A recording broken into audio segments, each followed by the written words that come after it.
Combination charts में जब भी अगर आपको पाई चार्ट आ जाता है, पाई चार्ट की एक जो चीज़ मैंने नोट की है अभी तक आइल्स के पेपर में, खास तौर पे अगर वो कॉम्बिनेशन चार्ट्स में है, तो पाई चार्ट में ना इंफॉर्मेशन कम होती है, उसके कम हिस्से बनते हैं। ठीक है, जैसे यहाँ पे सिर्फ हमें 1 2 3 एंड 4 पार्ट्स नजर आ रहे हैं।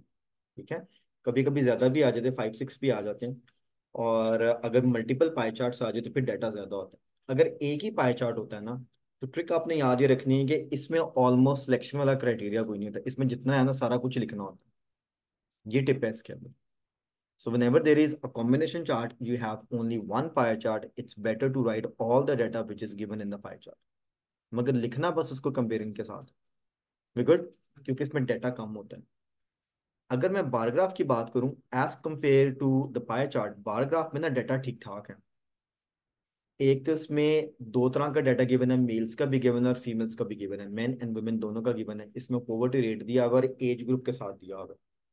एज ग्रुप का आप देखें तो अंडर 5 से लेके 75 एंड अबव तक उन्होंने एक एज ग्रुप दिया हुआ है, जिसमें उन्होंने मेल्स एंड फीमेल्स को डिवाइड किया हुआ है। तो इस वाले बार ग्राफ में ठीक ठाक इन्फॉर्मेशन है। जब इंफॉर्मेशन ज्यादा होती है ना, वहां पर समराइजिंग, सिलेक्शन एंड रिपोर्टिंग ज्यादा काम आती है। जब इंफॉर्मेशन बहुत कम और लिमिटेड होती है, आमतौर पर सारा कुछ ही डाल देते हैं। ये टिप आपने याद रखनी। ठीक है, गुड। इसी तरह अगर बार ग्राफ आ जाते हैं या कभी आपको टेबल भी आया तो जिसमें डाटा थोड़ा है, फिर आप उसमें सारा भी डाल देंगे तो ऐसा कोई हर्ज नहीं होता उसका। यहाँ तक मेरे साथ है? ठीक है। जैसे फॉर एग्जाम्पल हमने जो आपको होमवर्क क्वेश्चन दिया है ना, वो कुछ ऐसा है।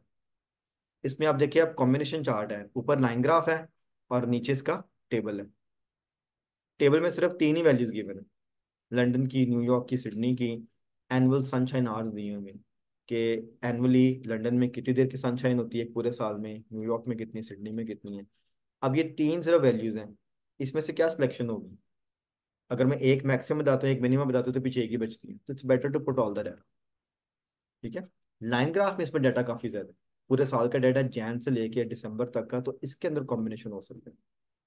So whenever they give you the combination charts, आम तौर पे वो डाटा ऐसे प्रेजेंट करते हैं, किसी में ज्यादा दे देते हैं, किसी में कम देते हैं। तो जिसमें कम डाटा होता है, ट्रिक यही है कि उस वाले पोर्शन का सारा डाटा डाल। दूसरी चीज जो टिप आ रही है, आमतौर पे लगता ये है कि ये दोनों मिलती जुलती चीजें हैं, और ऐसा ही है, इनमें कोई ना कोई कॉम्बिनेशन होता है, डायरेक्ट भी हो सकता है, इनडायरेक्ट भी हो सकता है। आमतौर पे ना वो एक इनडायरेक्ट इसमें रिलेशनशिप क्रिएट करते हैं। इनडायरेक्ट का क्या मतलब है? अगर आप इसका हेडर पढ़ें, पाई चार्ट्स का क्या लिखा हुआ है? Women in poverty, family composition of house hold. चार पोर्शन है, अगर मैं इसको थोड़ा सा इनलार्ज करूं, तो ये सिर्फ और सिर्फ विमेन का डाटा है और उनका डिफरेंट स्टेटस रिप्रेजेंटेड है। अगर आप ये की पढ़नी शुरू करें, for example if I take it from the top, this one, इसमें लिखा हुआ है single women with no dependent children. इसका मतलब है कि अनमैरिड पर्सन और उसका कोई डिपेंडेंट भी नहीं है, ये पोर्शन इसका है। फिर अगर मैरिड वुमेन है विद नो डिपेंडेंट चिल्ड्रन, अगर आप मैरिड हैं मगर बच्चे नहीं हैं, तो फिर ये पोर्शन इसका है। Married women with dependent children, and then single women with dependent children. Good. अब ये पूरा का पूरा चार्ट विमेन के ऊपर है। मैरिड और सिंगल का उन्होंने दे दिया है, डिपेंडेंट और नॉन डिपेंडेंट का दे दिया है, एज नहीं बताई उन्होंने, और मेल्स का जिक्र नहीं किया यहाँ पे। मगर चार्ट जो है वो पॉवर्टी का है। ठीक है। अगर इसी तरह हम आपके बार ग्राफ को देखें, तो बार ग्राफ का जो आपका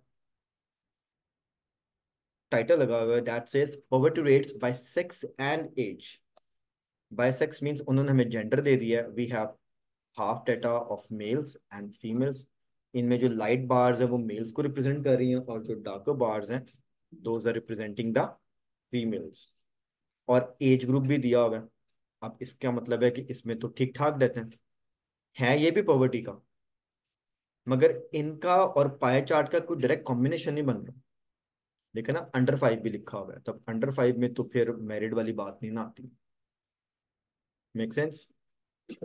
तो होता ये है कि आम तौर पे जब वो आपको इंफॉर्मेशन देते हैं, तो वो कॉम्बिनेशन में होती ज़रूर है, मगर डायरेक्ट कॉम्बिनेशन नहीं होता, कभी कभी इनडायरेक्ट होता, कभी कभी डायरेक्ट भी आ जाते हैं। मगर टिप क्या है इसकी?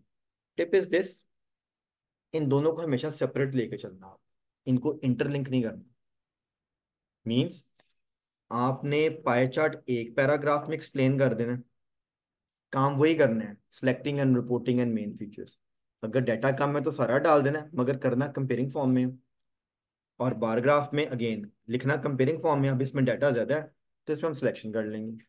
मेन फीचर्स का मतलब ये होता है कि हाईएस्ट वैल्यू, लोएस्ट वैल्यू, और कौन सी है, मैक्स वैल्यू हमेशा डालनी होती है। और कौन सी sir ji? Very good. Minimum value, start value, STA और ठीक, एंड एंडिंग वैल्यू। कभी कभी क्या होता है कि जो आपकी स्टार्ट वैल्यू होती है वही मैक्स होती है। जैसे यहाँ पे नजर आ रहा है कि अंडर 5 सबसे कम एज है, यहाँ से अगर हम बार ग्राफ को शुरू करें तो मोस्ट प्रोबेबली यही सबसे हाईएस्ट वैल्यू है। कोई ऐसी बात नहीं है, ठीक है। अगर यही सबसे हाई वैल्यू है तो फिर एक ही वैल्यू में दो चीजें कवर हो जाएंगी। दैट डजंट मैटर, ठीक है। तो as per the bar chart हमारी स्टार्ट और मैक्स एक ही नजर आ रही है इसके अंदर, मगर जो हमारी एंड और minimum value those are different. हमारी एंड वैल्यू यहाँ पे 75 एंड अप की है, ठीक है, ये अपर एज लिमिट उन्होंने दी हुई है। मगर हमारी जो मिनिमम वैल्यूज है, अगर मैं मेल्स के देखूँ तो वो राउंड अबाउट ये वाली वैल्यू बन रही है।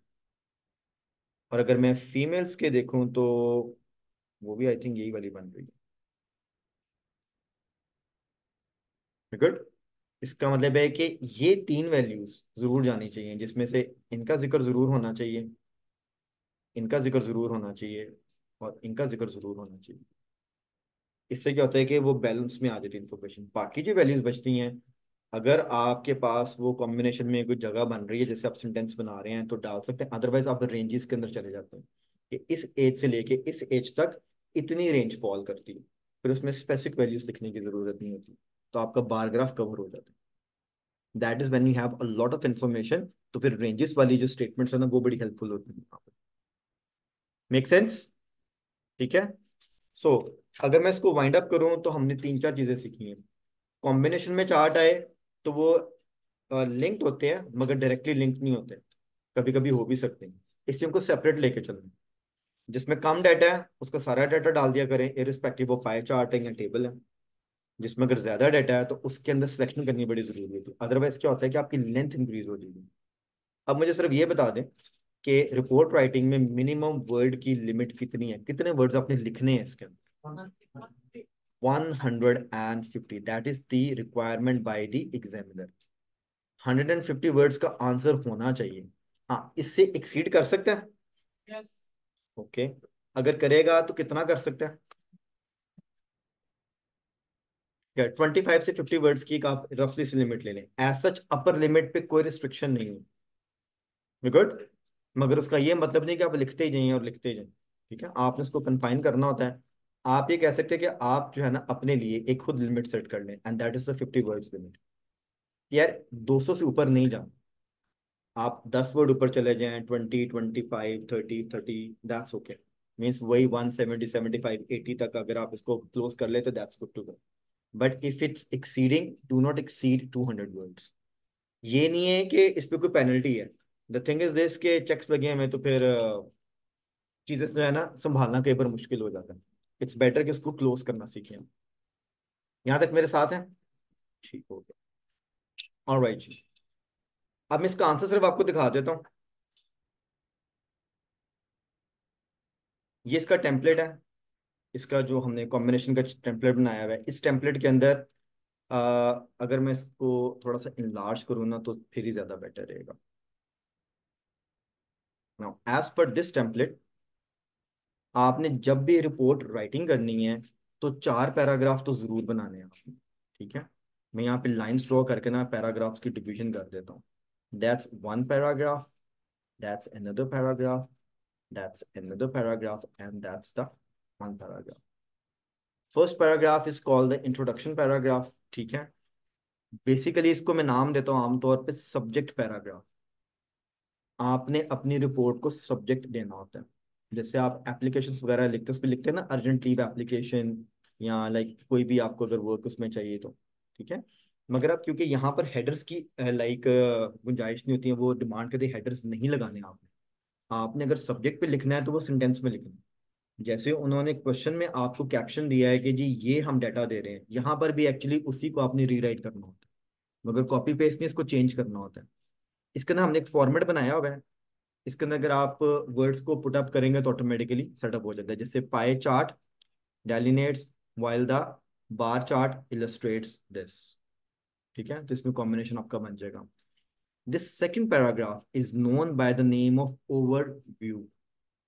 ओवरव्यू इसका हम नाम देते हैं। इसमें जो करते हैं ना काम, उसको हम जनरल ट्रेंड बोलते हैं बेसिकली। आपने कम से कम लाइंस में बगैर डाटा को यूज किए अपनी इंफॉर्मेशन का ट्रेंड बताना होता है।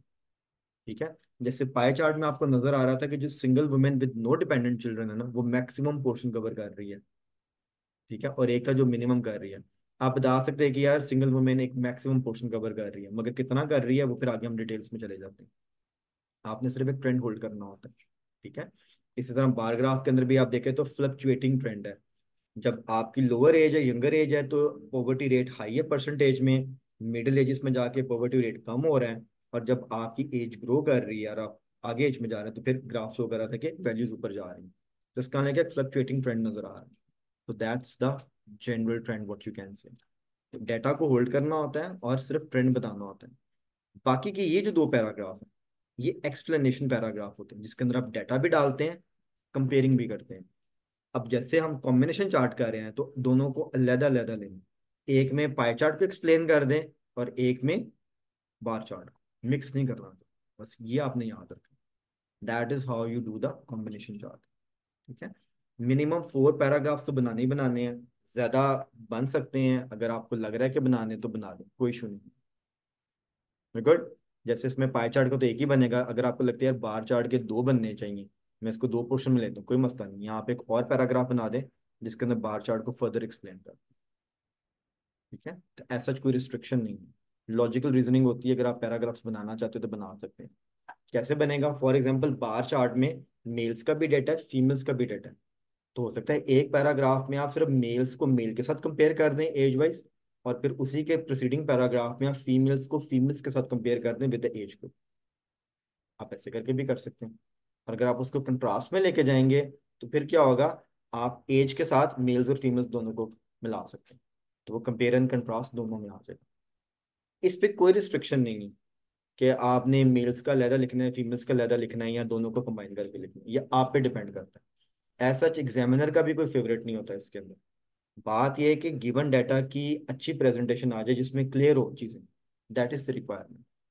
अगर आप वो कर देते दैट्स गुड टू गुड। ये आपका एक फॉर्मेट है जो हमने तैयार किया हुआ है। इसी फॉर्मेट के अंदर जो अभी मैंने आपको डाटा दिखाया है, ये उसकी इम्प्लीमेंटेशन है इसके अंदर। ये सारा उसके अंदर इम्प्लीमेंट हुआ हुआ है।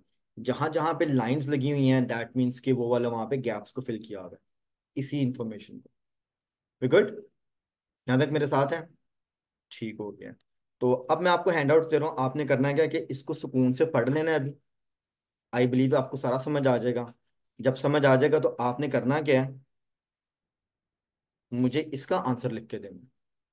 टेम्पलेट भी अवेलेबल है, और आपने एक उसका सैंपल आंसर रिलेटिवली पढ़ भी लिया। Are we good? ठीक हो गया।